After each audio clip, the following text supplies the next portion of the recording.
Hello and welcome. Today, we're diving deep into a modern classic, a book that has genuinely transformed millions of lives and careers. I'm talking about The 7 Habits of Highly Effective People by the late, great Stephen R. Covey. Now, if you've heard of it but never quite got around to reading its, well, somewhat dense pages, or if you just need a powerful refresher, you are in Stress EXACTLY the right place. We're going to unpack its wisdom in a way that's easy to digest, engaging, and most importantly, actionable. So, what's the big deal about these 7 habits? Well, Covey argues that many of us get caught up in what he calls the personality ethic.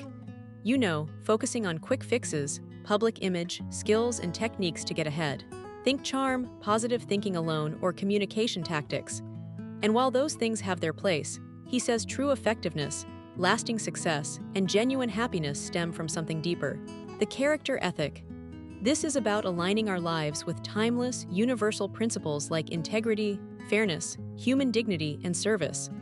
The 7 habits, then, are a framework, a step-by-step pathway to build that character from the inside out. It's not about tricks, it's about transformation. Covey also introduces a fundamental concept called the PPC balance.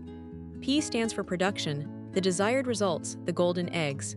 PC stands for production capability, the ability or asset that produces those golden eggs, like the goose itself. He emphasizes that true effectiveness lies in balancing both. You can't just push for results, P, while neglecting your health, relationships, or resources, PC, or eventually, you'll burn out the very thing that produces those results. This book guides us on how to nurture that PC in all areas of our lives. So, let's get into these powerful habits. Covey structures them beautifully. The first 3 habits focus on private victory, moving from dependence to independence. They are about self-mastery. First up, habit 1, be proactive.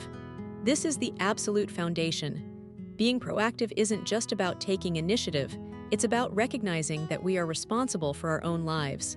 We can't always control what happens stress to us, but we can stress a LWAYS control how we stress respond.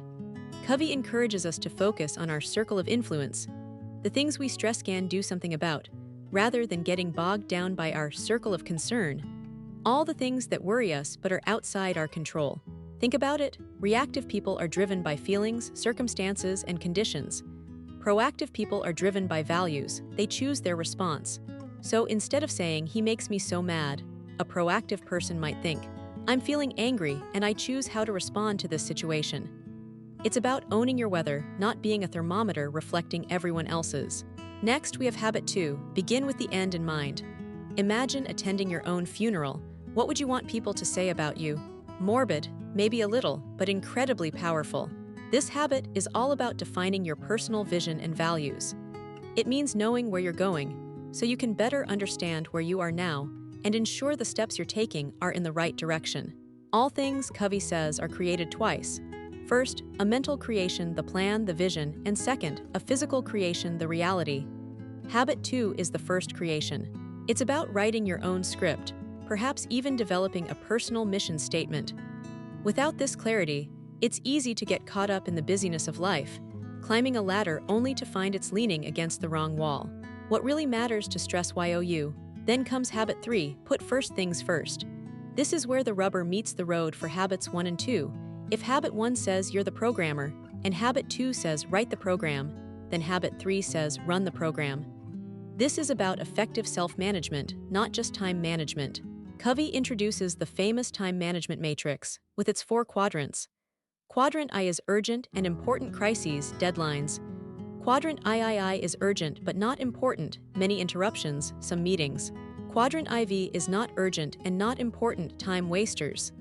Highly effective people, he says, spend most of their time in Quadrant II, important but not urgent.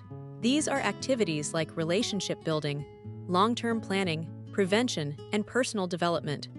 It requires discipline to say no to the urgent but not important and focus on what truly contributes to your vision and values.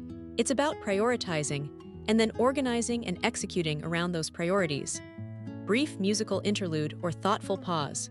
All right, once we've achieved these private victories, becoming more proactive, having a clear vision, and managing ourselves effectively, we move from independence to interdependence.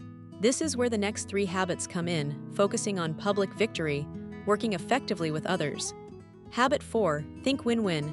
This isn't a technique, it's a total philosophy of human interaction. Win-win means agreements or solutions are mutually beneficial and mutually satisfying. It's about seeking the third alternative, not my way or your way, but a better way. Covey outlines other paradigms. Win-lose, authoritarian, competitive. Lose-win, being a doormat, seeking approval. Lose-lose, when 2 win-lose people get together, war. And win, focusing only on your own outcome. Win-win requires an abundance mentality, a belief that there's plenty out there for everybody. It's about cooperation, not just competition. It takes courage and consideration to find solutions that truly benefit all parties involved. This leads perfectly into habit 5. Seek first to understand, then to be understood. This is perhaps the single most important principle of interpersonal communication. How often do we listen with the intent to reply, to fix, or to judge, rather than to truly understand?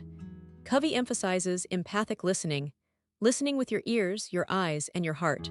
It's about getting inside another person's frame of reference, seeing the world the way they see it, understanding their paradigm and their feelings. Only after you've truly understood the other person's perspective can you effectively present your own in a way that they can also understand. Diagnose before you prescribe. This habit builds trust and lays the foundation for win-win solutions.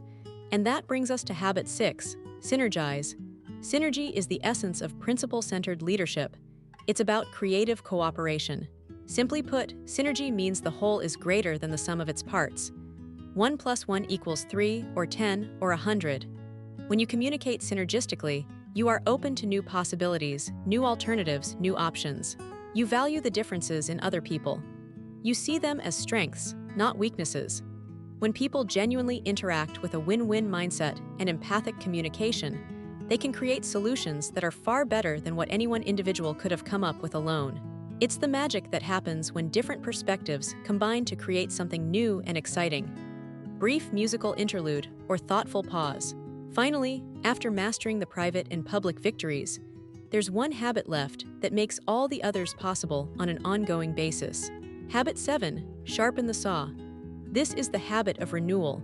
Covey uses the analogy of a woodcutter sawing for days, becoming less and less effective because his saw is dull. When asked why he doesn't stop to sharpen it, he says, "I don't have time, I'm too busy sawing." Habit 7 is about taking time to sharpen the saw in the 4 key dimensions of your life. Physical, exercise, nutrition, stress management. Spiritual, clarifying your values, study, meditation, spending time in nature. Mental, reading, visualizing, planning, writing, continuous learning. Social, emotional, making consistent deposits in the emotional bank, accounts of others through service, empathy, synergy, and intrinsic security. Sharpening the saw keeps you fresh and prevents burnout. It's about investing in yourself, your greatest asset, to increase your overall capacity to live and contribute effectively. It's the PPC balance for your own life. So, there you have it. The 7 habits of highly effective people. Important lessons and final thoughts. What I love most about this book is that it's not a list of disconnected tips. These habits are deeply interrelated and build upon each other. They represent an upward spiral of growth, moving from dependence to independence, and finally, to interdependence. Covey's work is a powerful reminder that true effectiveness comes from the inside out. It starts with our character, our paradigms, and our principles. It's a journey, not a destination, and these habits provide a timeless map for navigating that journey with purpose, integrity, and a focus on what truly matters. It's about becoming a principle-centered person who can adapt to change and create positive outcomes, no matter the circumstances. It's about living a life of contribution and meaning. Outro music begins to fade in gently. I truly hope this summary has given you some valuable insights and perhaps inspired you to explore these habits further in your own life. They aren't always easy to implement, but the rewards, in terms of personal fulfillment and effectiveness, are immense. What are your thoughts on these habits? Is there one that particularly resonates with you or one you find challenging? I'd love to hear from you. Please share your experiences or questions in the comments below. If you found this summary helpful, please consider giving it a like, sharing it with someone who might benefit, and subscribing for more deep dives into transformative books and ideas. Thanks so much for listening. And until next time, keep learning, keep growing, and keep striving to be your most effective self.